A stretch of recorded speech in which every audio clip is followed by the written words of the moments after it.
নিশ্চয়ই বুঝতে পারছেন আজকে কি রান্না হবে। খাসির মাংস। কারণ আমাদের বাড়িতে আজকে একটা বিশেষ অতিথি এসেছে। সরি, অতিথি বলা ভুল, উনি আমাদেরই একজন, আমার মানে পিতৃস্থানীয় বললেই চলে। কারণ উনি ছোটোবেলা থেকে আমাদের প্রতি ওনার অবদান কোনো অংশে, মানে বাবার থেকে কোনো অংশেই কম নয়। যেহেতু আমরা ছোটোবেলা থেকে বেশিরভাগ সময়ই মামার বাড়িতে থাকতাম, তো মামাই একরকম বাবার কাজ বাবাও করতো না বলবো না, কারণ বাবা শুনলে রাগ করবে, তাই না? তো মামাও বেশি অনেকটাই করতো, কারণ যেখানে থাকবে সেখানকার লোকই তো বেশি কাজ করবে, তাই না? তো মামা অনেক আমাদের জন্য করেছে। মামা খাসির মাংস খেতে ভীষণ ভালোবাসে। আমরা মাংস খাই না, তবু মামা তো ভালোবাসে, তাই না? মামার জন্য স্পেশালি মা আজকে খাসির মাংস রান্না করছে। ভাই নিয়ে আসলো, কারণ বাবা বাড়ি নেই, তা ওরা খাবে।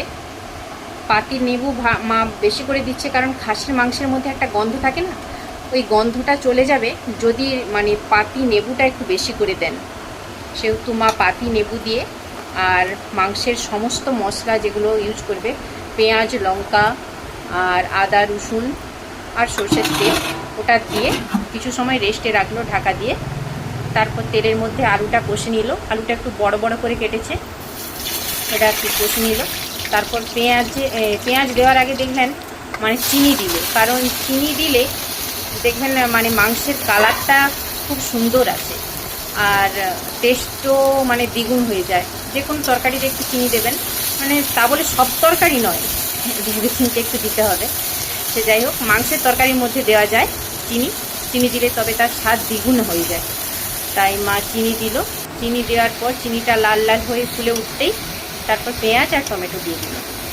এটাকে একটু কষে নিচ্ছে। তারপর আদা রসুনের পেস্ট আর তেজপাতা কয়েকটা, তো তেজপাতা না দিলেও চলে, তো মা দিল টেস্ট বাড়ানোর জন্য। কারণ যেহেতু দাদা এসেছে বলে কথা, তাই না? দাদাকে তো মানে সব থেকে সেরা খাওয়াতে হবে, তাই না? সেই কারণে মা তেজপাতাটাও দিল ওর মধ্যে। তারপর লঙ্কা বাটা আর পেঁয়াজ, এটা বেটে রেখেছিল ওই ম্যারিনেট করবে বলে, ওটাও ওই ঝোলের মধ্যেই দিয়ে দিল। তারপর জল দিয়ে একটু ভালো করে কষে মাংসটা দিয়ে দিল, দিয়ে একটু ভালো করে ফুটিয়ে নিলেই রেডি হয়ে যাবে মাংসের ঝোল। এভাবে বাড়িতে ট্রাই করবেন। আমরা আগে খেতাম, কিন্তু এখন খাই না। সে যাই হোক, আগের দিনের কথাগুলো মনে পড়ে যাচ্ছে।